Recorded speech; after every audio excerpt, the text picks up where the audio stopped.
এই WhatsApp everyone, আসসালামু আলাইকুম। আপনাদের মাঝে নিয়ে আসলাম নতুন একটি ব্লগ। এই ব্লগে আমরা যাচ্ছি কিভাবে কোচিং করতে যাইছে ওইটা দেখাবো। তো আমাদের সাথে আমরা কয়জন যাই জানি বন্ধু? তো আমরা 4 জন সবসময় একসাথে যাই কোচিং এ, মূলত সাইকেলিং করে। তো চলেন আপনাদের ভিডিওটি। তো আমাদের সাথে আছে নাজমুল ভাই, বাইকটা কি দেখছেন? তো সাইকেলিং করা ভিডিও খুব কষ্টকর। প্রতিদিন আমরা কত কিলো হইব এটা?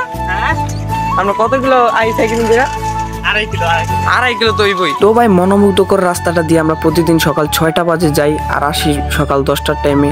তো রাস্তাটাও জোস, পরিবেশটাও অনেক সুন্দর। তো আমি এক হাতে সাইকেলিং করতেছি আর এক হাতে ক্যামেরা ধরে রাখছি, খুবই কষ্ট। আর ভাই এটা যারা করে তারাই জানে একমাত্র। ভাই আমি তো ওরকম একটা ব্লগিং করি না, বাট তাও আপনাদের বলবো। তো ভাই একটা চিপা রোডের মধ্যে এত বড় বড় বাস কিভাবে চলে আমি এটাই বুঝি না ভাই।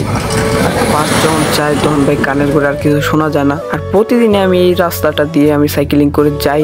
সো তাও আমার এই রাস্তাটার প্রতি মায়া একটুও কমে নেই। প্রতিদিন দেখি, যতদিন দেখি ততদিন নতুন নতুন লুকে দেখি ভাই এই রাস্তাটাকে। আর ভাই এইটুকু একটা রোডের মধ্যে যেই পরিমাণ অটো চলে ভাই। আর এই হলো আমার সুদর্শন বন্ধুগুলা যা এক সিরিয়ালে সাইকেল চালায় আসতেছে। তো আমি সামনে আর কি এক হাতে ফোন ধরে রাখছি, এক হাতে সাইকেলিং করতেছি। খুবই ইন্টারেস্টিং একটি মুহূর্ত। তো ভাই আমার ক্যামেরা ধরে রাখতে খুবই কষ্ট হইতেছে। সো ক্যামেরা খুবই কাঁপতেছে। কাঁপার জন্য আমি ভালোভাবে ভিডিও করতে পারি নাই। যেটুকু করছে এইটুকু আপনাদের দেখাইতেছি আর কি। চারপাশে আরো সুন্দর। তো আর একটু সামনে আমাদের ঈশ্বরকাটি চলে আসবে। মাঝিগো রাস্তাটা শেষ। তো এই রাস্তাটার নাম হলো মাঝিগো রাস্তা। তো এটার একমাত্র মুরব্বীরাই বলতে পারবে, আমরা বলতে পারবো না কি জন্য এটা মাঝিগো রাস্তা রাখা হয়েছে। আর ভাই এই রাস্তাটা প্রচুর পরিমাণ নারকেল গাছ, আমরা মাঝে মধ্যে নারকেল গাছ থেকে আমরা ডাব পেরে খাই। তো রীতিমতো এটাকে চুরি বলে থাকে আর কি। তো ভাই সামনেও শীতের দিন, আর শীতের দিনে এই খেজুর গাছ আছে সাইডে, আর খেজুর গাছ থেকে আমরা মাঝে মধ্যে রস খাই। আর সবচেয়ে ইন্টারেস্টিং বিষয় হইতেছে এই নড়িয়া অঞ্চলের মধ্যে এটা একটা সুন্দরতম একটি রাস্তা। তো পরিবেশটাও খুব সুন্দর। আর ভাই সবচেয়ে বড় কথা হইতেছে গিয়ে আমরা 4 জন একসাথে যাই, গল্প করতে করতে চলে যাই। খুবই ভালো লাগে সকালবেলা।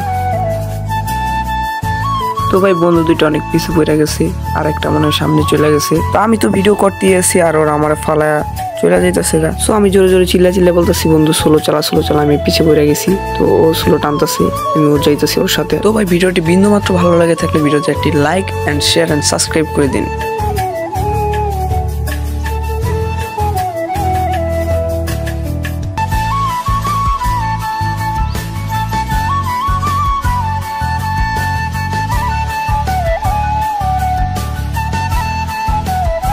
তো ভাই পরিস্থিতির কারণে আমি আর ভিডিও করতে পারি নাই। এই পর্যন্তই আজকের ব্লগটি শেষ।